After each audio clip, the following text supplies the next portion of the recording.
Hey guys, how can this small computer be the perfect music production machine? It's crazy. So I took the delivery of my Mac Mini M4 base model in December. Hey, that's not how they deliver it, it's just packaging.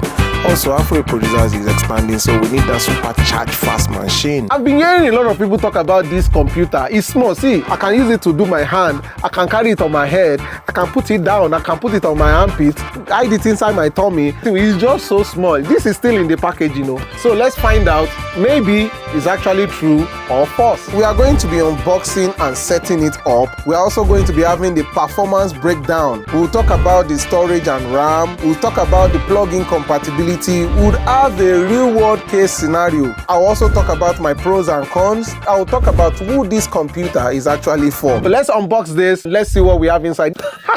So guys, here we have it, and it has 10-core CPU, 10-core GPU, 4 Thunderbolt ports, 1 HDMI, 2 USB ports. The weight is less than 1 kg, and it saves electricity. Let's unbox this bad boy right now, man.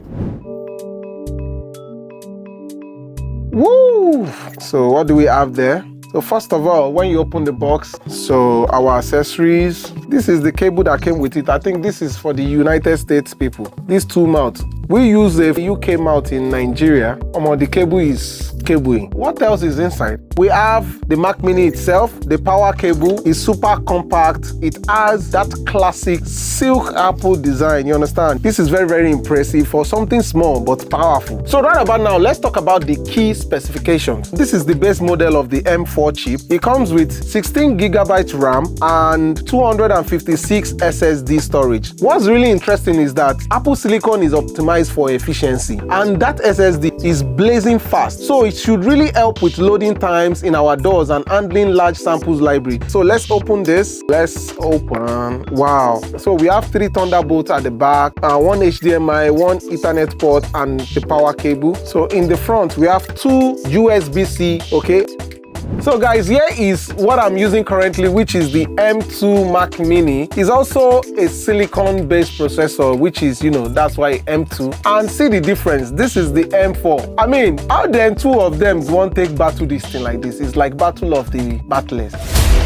I want to ask Apple here, what's going on with Apple? Guys, why are you reducing our ports? Small.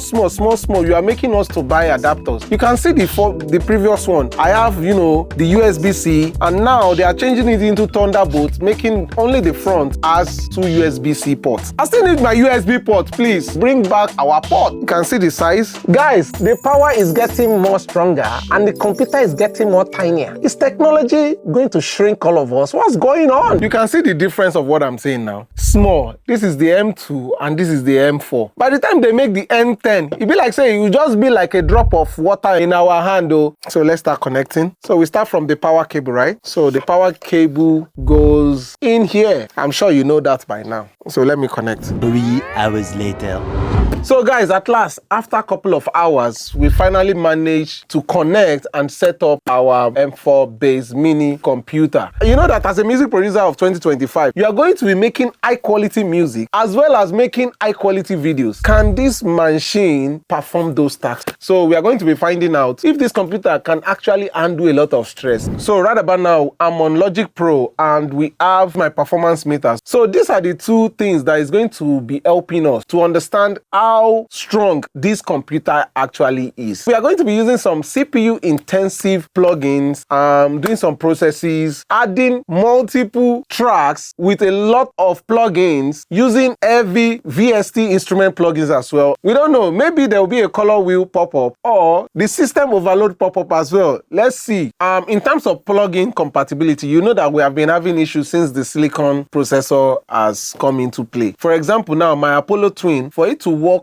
with M1 silicon based Macs, I have to sort of like go through the back door to make it work. So if you are buying an Apollo UAD audio interface, I would advise you to understand it before buying, because you might connect it and you notice that it's not working. There is a way that you can fix that. You get it's online, or if you want me to show you, I can show you as well. Actually, most of my plugins that I use for production work, they are working. They loaded fine. The plugins are compatible. I've not had any issue. If I go into my settings and my plugin manager, you know, all my plugins or most of my plugins, they are successfully validated. They are working fine. So in terms of plugin, Apple Silicon has been out for a while. So many developers have actually updated their plugins for native support. I've tested them. I actually have no errors whatsoever currently, no issues. Guys, this is an important information. Before you switch to a higher model and you know that your plugins are your most important tool of your work, please check the compatibility of your essential tools before switching. Because you switch now and your plugins, your softwares, a lot of stuff that are not working. So we are going to be using the performance limiter and the buffer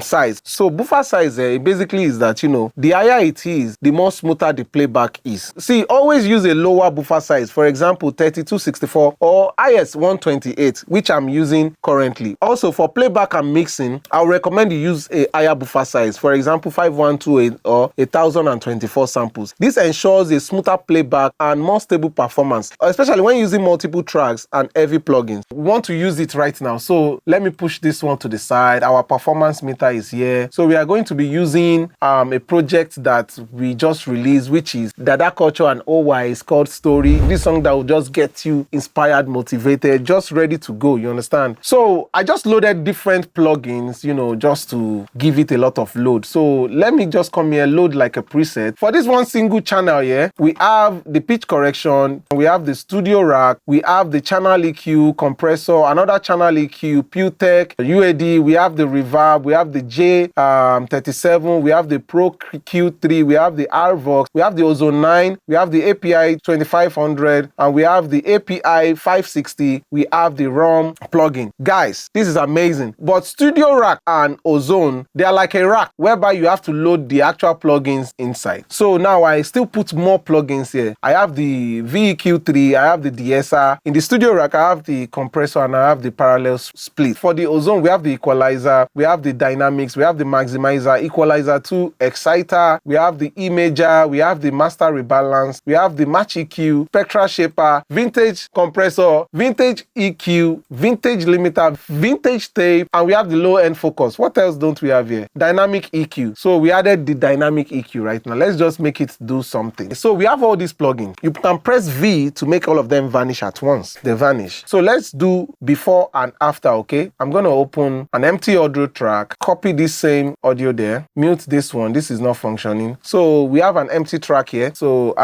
we also have an empty track here as well on the stereo out. So let's play. Make sure you are watching the processing threads, okay? That's our major place to be watching. Also the drive input and output. Let's go. Man must work for the paper.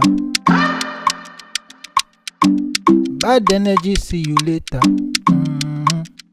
So we have that, right? That's an empty track. And you can see that our processing thread is just a little bit above like 5-7%, right? So let's mute this. Let's open the one with all our effects and let's activate all the effects and let's play. Guys, remember, we are working with 32 buffer size samples, okay? Let's go. Man must work for the paper. Bad energy, see you later. Guys, our processing thread is reaching 50% already, and this is a single track. Remember, this is a base model, the lowest model. So we have 50%. So let's change the buffer size to 64. Let's play again. Man must work for the paper. Bad energy, see you later. Wow, you can see now we are getting about 45%-ish. So the more we increase the buffer size, the more the CPU load is getting lower. We are going to go back to 32 and push it very well until we get that color wheel or system overload pop up. Guys, so we are going to duplicate this. What we are going to do is just to reduce the voice of the other guy so your ears will not blast. So we are working on a 32 with all these plugins loaded into each channel separately. Let's see how it goes. Okay, let me bring this down. We got our first system overload. Woo! Wow, guys, this is interesting. So means that these 6 channel tracks with all these plugins cannot work. So we select one channel and the last channel and we deactivate all the plugins. So let's play again. We are still working on 32 buffer samples. Woo! Man must work for the paper. Bad energy, see you later. Wow, our processing threads is reading 100%, at least like almost 100, because the fourth line is still giving it some headroom. Let us go into the second to the last channel and bypass every of the plugin. Let's play again. Man must work for the paper. So it gets better from there. Let's go to third, second to the last, third to the last. Man must work for the paper. Wow, interesting. Third one to the last one. Man must work for the paper. Wow, guys, can you notice a big difference? The second to the last compared to the fourth to the last. So you can see now, it's almost 100, but when this one is bypassed, it cuts it down like 50%. Man must work for the paper. So guys, are you understanding what I'm understanding right now? You understand? So now, like these three channels, this is the highest that you can go. So this is giving me an idea that if I want to have a bus of different channel tracks feeding from studio rack, for example, I can only open per project 3 studio racks. However, opening more channel tracks with maybe an audio or a MIDI to process, in all of them will still impact the CPU power. You understand that kind of thing? We have an Apple MacBook Pro, 17 inches, 19 inches, 2019 Intel Core, with 16 gigabytes memory. It cannot do half of what this guy is doing right now, guys. And the MacBook Pro can buy 2 of this and still collect change. So guys, my final thought and who this computer is actually for. So to wrap it up, the Mac Mini M4 is a solid choice for music producers, especially if you're on a budget or you need a secondary machine for your computer. It's powerful, efficient, and it offers incredible value at this price point. So I got this for $650 and they included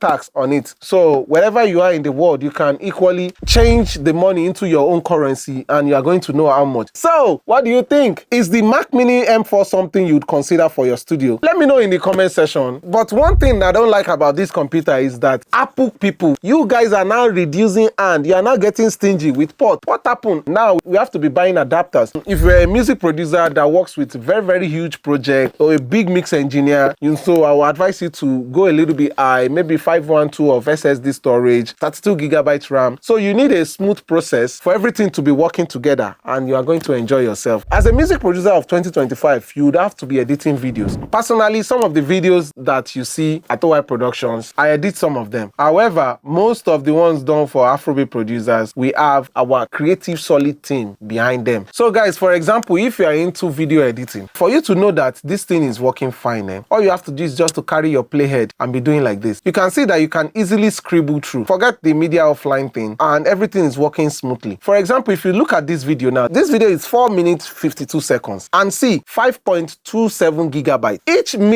60 seconds is 1 gigabyte. So we are recording at 25 frames per second, 10 bits, and with S-Log, you can see if I drag this video here now. So see the way it's looking when we record. This color thing and stuff like that, when you start adding more information to your video, then the CPU go come dey feel am. So see, we change it, then we have this, and it's looking sweet. Look at me. Aren't I successfully handsome and beautiful? This will actually work for you. If you have the money for it, go for it. OA Production says so. If you want this for free, say yes in the comment section. Or if you can catch it, 1, 2, 3, catch!